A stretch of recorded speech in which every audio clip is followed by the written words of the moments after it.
Hi, my name is Tom. I'm from Happy Valley, Goose Bay, Labrador. I was born in 1965. My father was born and raised in Grand Bank, Newfoundland.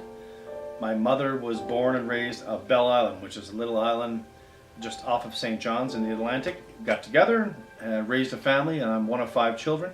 All of us were born in Labrador. Some of us in Happy Valley, some of us in Goose Bay. All of us were 2 years apart, Chuck being the oldest. Was a little high-strung. Spent a lot of time with Dad. Chuck used to have to drive Dad to work or from work, and it didn't matter what the weather, what the month. And Chuck was doing that at the age of 13 years old. Then my sister Joanne, of course, being the only girl out of 5 siblings, 4 of us boys running around, grossing her out all the time. She was very prissy. She dissected her chicken, and the rest of us boys stood there, sat at the table and watched her peel the skin off the chicken and the little cartilages, the veins, whatever was in the chicken. And she pushed it off to one side, and the rest of us would stare at her and wait, and just wait and wait and say, "Are you going to eat that?" And when she said no, we would fight, literally fight over who's going to get the knuckle on that chicken leg or that chicken bone or that skin. And Gord is the only ginger in the group, and he's very smart, very active, good hockey player, good everything. Gord was an all-round good kid, never backtalked, never did anything, but he was driven. He was driven by his schoolwork. He was driven by athletics. He was accepted to university and went to university at 16 and graduated. There was my younger brother Brian, and he, of course, being the youngest of 5, took the biggest brunt of all of the fights, all the food challenges. Him and I, like I said, we had to bathe together. We were the last of the entire bunch to get to bathe with no hot water. Of course, we all moved away. But when we all left, Brian was responsible for looking after Mom and Dad and did an admirable job. So, of course, with that many brothers and sisters in such tight quarters, there were a lot of conflicts. There was always a fight or a struggle over whether it was food or attention from Mom and Dad or for resources. That was a big thing. But Joanne in particular could be really mean. I remember one time she got in an argument with Mom. My mother slapped her across the face, and Joanne grabbed her by the hair. We didn't like it, and so we got up to challenge Joanne. And my youngest brother Brian, he had done something to her and really made her mad. So she was chasing after him, and she had a fork in her hand, and she ran up behind him and she stabbed him in the back with a fork, and it stuck in his back. And he started screaming and running around the house. And I remember he came around the corner and he was crying and he was yelling at Mom. And he said, "Joanne stabbed me." And Mom said, "What?" And he turned around and the fork was still in his back. So she had to pull the fork out of his back. I know my brother Gord, he was always in hockey. He was in hockey, and I wanted to play hockey.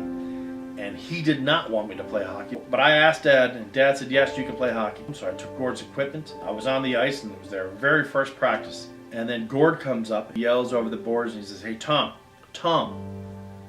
he's yelling at me. So I go over and I go, "What?" He goes, "I want my equipment now." I said, "Well, I'm on the ice now." And I got off the ice, went and took off my equipment, and never played hockey again. I was so mad at him that when I got home, I started chasing him.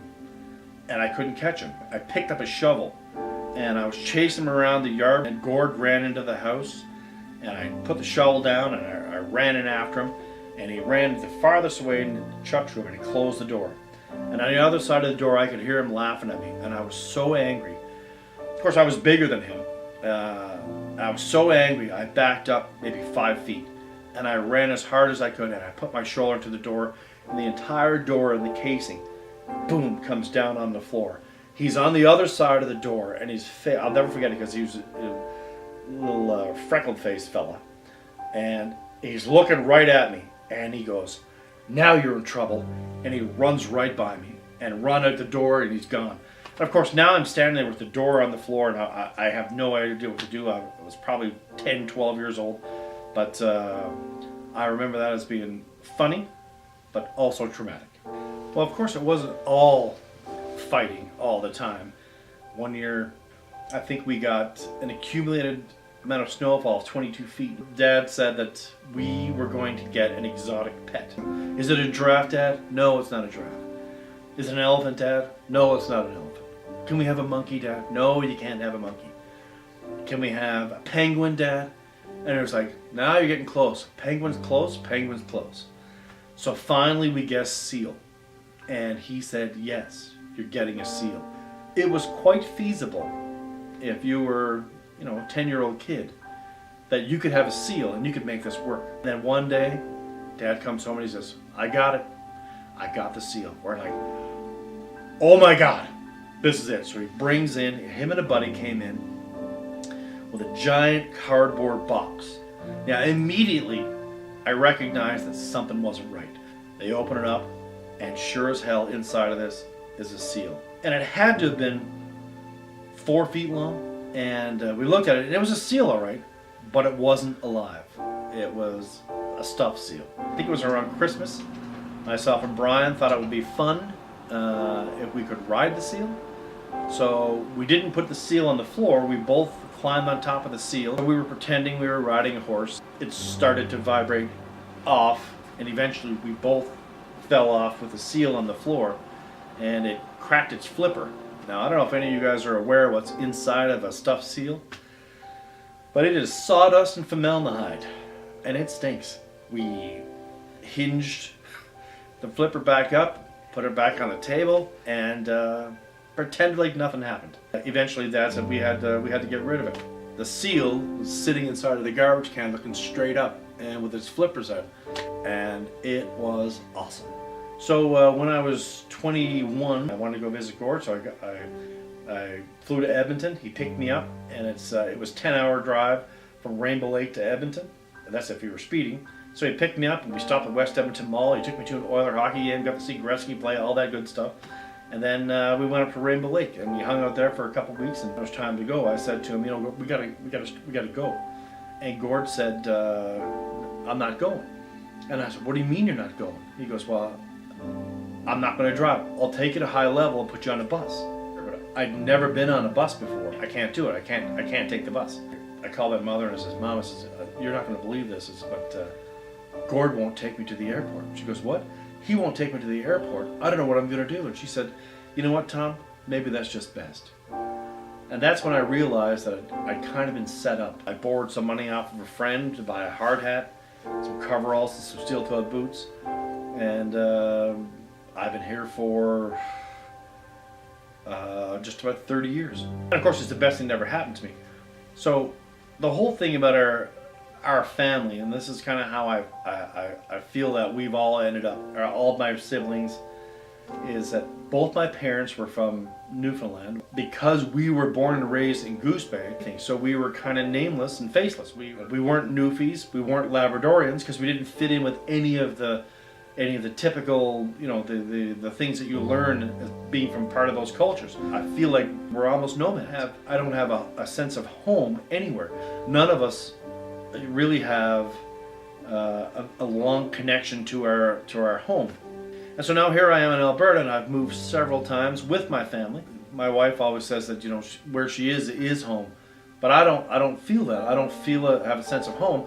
I feel like I need to. What's the next step in my life? The next step in my life. The next step in my life. And I think the kids also have that. One's already in Abbotsford, one's in Calgary, one is with us right now.